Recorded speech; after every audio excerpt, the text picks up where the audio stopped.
Assalamu alaikum warahmatullahi wabarakatuh. I'm Ikra Ishfaq from grade 10 B2 and today I'm going to deliver a topic on civil disobedience movement. So first we will look at how this movement started and what was the need of this movement. The second thing would be that we will be discussing would be the Salt March. The third would be that how different types of people, how different groups of people reacted to this movement, or we can say how participants saw the movement. And the fourth would be the limits of civil disobedience movement. So let's start from how this movement started. Since we know that in February 1922, Gandhiji suspended the non-cooperation movement because it was turning violent at many places since the Chori Chora incident took place and many other incidents took place through which the non-cooperation movement was halted off and it was stopped by the Gandhiji. But there were some people in the Congress party who didn't digested this thing and they wanted that no, we shouldn't have stopped this movement, we should have kept on this movement. And some people said that we should take part in the council elections that were to be held in November 1920. So there were three people, Madan Mohan Malviya, C.R. Das and Motilal Nehru. These were the three people who formed the Swaraj party. They said that through this party we will participate in the council elections and we will oppose the British within the party. And if in case that we will not be successful in doing our objective, in becoming successful in the objective, then we will rejoin the Gandhian party. So they decided to make a party and they took part in the council elections. But there were some other situations that led to the civil disobedience movement. What were they? In 1919, Government of India Act was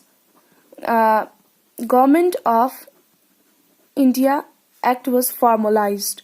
Through this act, the British government said that in every or after every 10 years, a commission would be sent to India that would read the ground realities of India so that we could work out some different arrangements in order to make the system in India more effective and interesting and more innovative.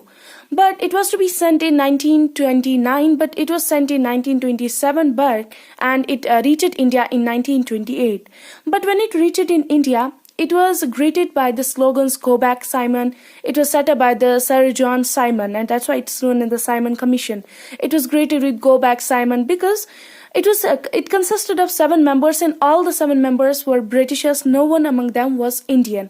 So it was greeted with the slogans "Go Back Simon."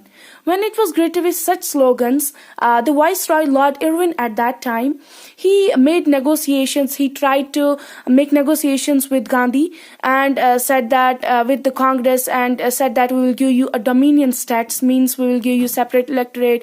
You will be ruled by Indian rulers on behalf of the British government. But the leaders like Jawaharlal Nehru, Subhash Chandra Bose, they were not satisfied with this thing.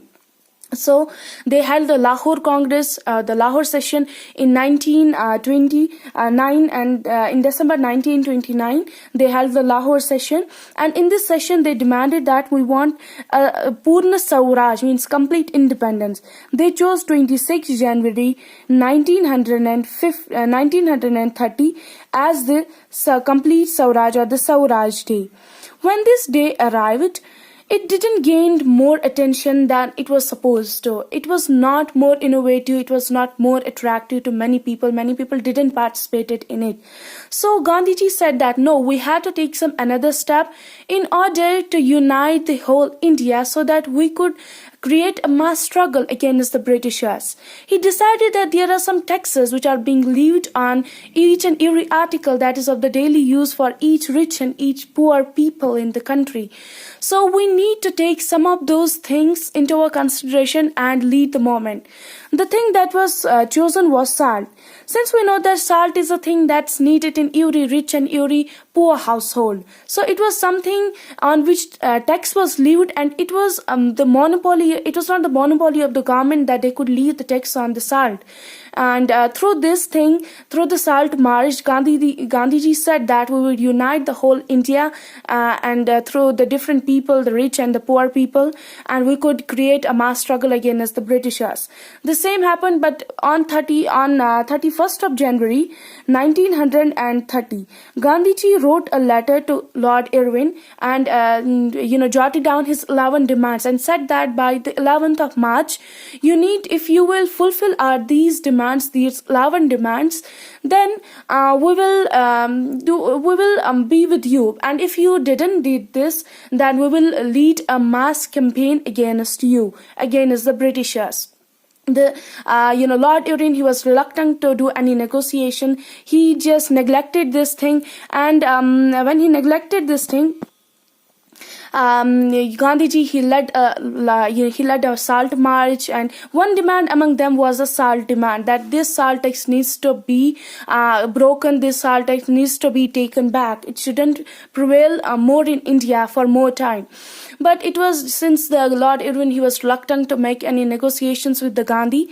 So Gandhiji led a mass struggle, he led a movement. It was the largest rally ever organized in the history of India, from Sabarmati Ashram to the Dandi coast in Gujarat, which took them 24 days, and they reached the Dandi on 6th of April. When they reached there, they boiled the seawater and they boiled the seawater and made the salt. And by making the salt there, they broke the salt law, they broke the colonial law of the salt. So now the people, they were not now asked only to non-cooperate with the Britishers, but now they were asked to break the colonial laws. So the people, when the movement spread, the foreign clothes was boycotted, the liquor shops were picketed, and village officials, they resigned from their posts. There were some people on whom, especially the tribals, who were not allowed to move into the reserved areas, so they entered the reserved areas. The chowkidari taxes were not now being paid. So from every side of India, there was opposition to the British government. On the reaction side, the Britishers, they arrested the Indian leaders, the frontier Gandhi, that's Abdul Ghaffar Khan, was arrested, Gandhiji himself was arrested, and all the incidents enraged the Indians. But there was a wicked environment of terror between the Indians and the Britishers, which led to 1 lakh arresting of the Indians. So when 1 lakh Indians were arrested in such a situation, Mahatma Gandhi, he decided to call off the movement. He decided to halt the civil disobedience movement, and he went into a pact with the Gandhi, with the Irwin, that's known as the Gandhi-Irwin Pact, on 5th of March 1931. It was signed because on this time the second roundtable conference was to be held in London in December 1931. But Gandhiji was reluctant to, he was not in a position to take part in the second roundtable conference, because his many followers, his political leaders were in prison at that time. So when he entered into this pact, into this Gandhi-Irwin Pact that was signed on 5th of March 1931, he said that I will be a participant in the roundtable conference if the political prisoners were released. So the same thing happened. The political prisoners were released, and Gandhiji went to London in December 1931 to take part in the second roundtable conference.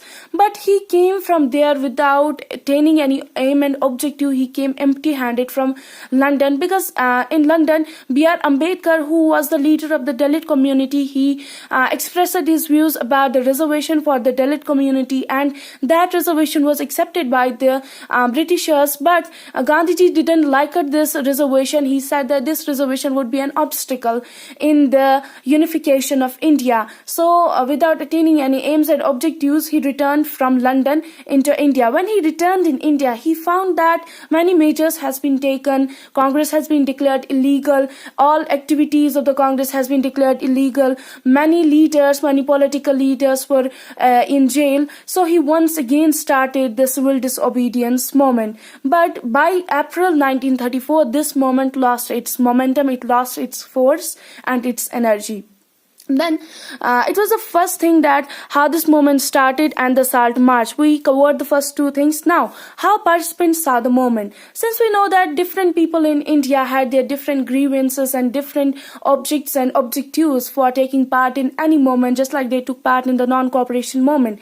Same is the case with the civil disobedience movement. If we will talk about the peasants of Uttar Pradesh, of Gujarat, the Jats and the Patidars, They took part, but their part was that they were the producers of commercial products. But when the price failed, when depression took place in the market, they were badly hit and they were not now able to pay the government taxes, the government revenue.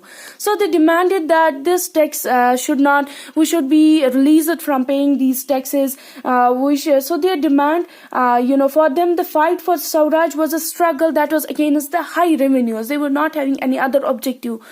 Their demand was that these high revenues should be reduced to low revenues.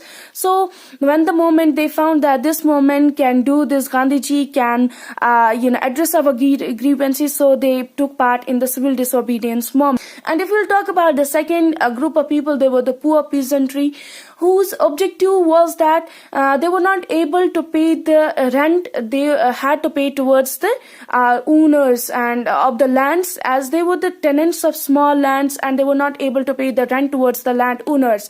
So they wanted that the large rent that had been accumulated over time and they are not able to pay that, it should be reduced and we should be freed from this. Then after that, if we will talk about the business class, they took part in the civil disobedience movement, but they were having this, that in the world, during the World War First, they became very rich by exporting things, and now they wanted the same situation. They said that in India, the industrial units that come from outside India, they should not prevail in India. There should be some tax. There should be some rules on them that they should not sustain in India, so that we could flourish. With this objective, they took part in the civil disobedience movement. And if we'll talk about the industrial class, they didn't took part in the civil disobedience movement, except at some places. Workers, took part from the industrial sector in the civil disobedience movement. And talking about one more section, that what was the women participation? The women participation was in each and every activity, but that didn't stir the stats of the women in the Indian society. Gandhiji still believed that no, women are meant for taking care of their families and their children, and in place they should cook food and do all other activities they are supposed to. They are not, and they should not take part in these activities. But they took part, and many went to jail. But that didn't change their position. That didn't change their stats. That was in the eyes of the Indians. If we'll talk about the limits of civil disobedience movement, what were the limits? Just like we think that this civil disobedience movement had been supported by different types of people, it had been supported by everyone, but that was not the case. It was not supported by each and every person living in the country. Some people, like who were known as the depressed class, the Dalits, and who were kept different from the Santanis, the pure Hindu race, they didn't took part in it because they were not having access to their life. But Gandhiji believed that no, without uniting these Santanis and these which he called the Harijans, the Dalits, the independence wouldn't come. The complete Swaraj can't be attained. So he started doing works that the people from the Harijan class, from the depressed class, used to do. But they were not satisfied with these. They were the movement was led by Dr. B.R. Ambedkar, and he grouped them into a depressed class association in 1930.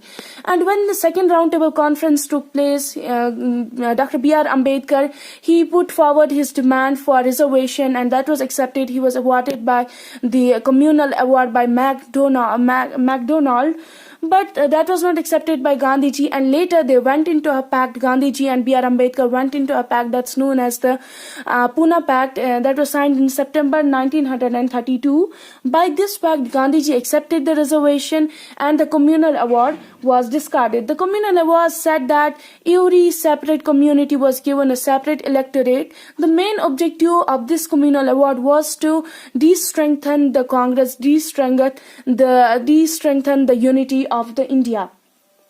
And the second limitation of the civil disobedience movement was that the Muslims didn't took part after the